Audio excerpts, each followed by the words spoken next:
السلام عليكم ومرحبا بكم معايا نهار جديد، فيديو جديد. والفيديو ديال اليوم كيف كتشوفوا معايا بغيت نشارك معكم الاجواء ديال عيد الاضحى، واخا جات متاخره شويه، فكنتمنى يعجبكم الفيديو، كنتمنى ينال الاعجاب ديالكم، وكنبغي نبارك لكم العواشر ونبارك لكم العيد. عيدكم مبارك سعيد، عواشر مباركه.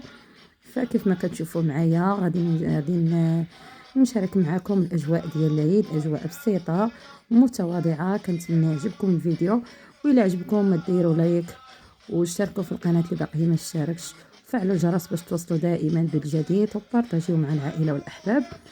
وفرجه ممتعه، خليكم مع الفيديو حتى الاخير.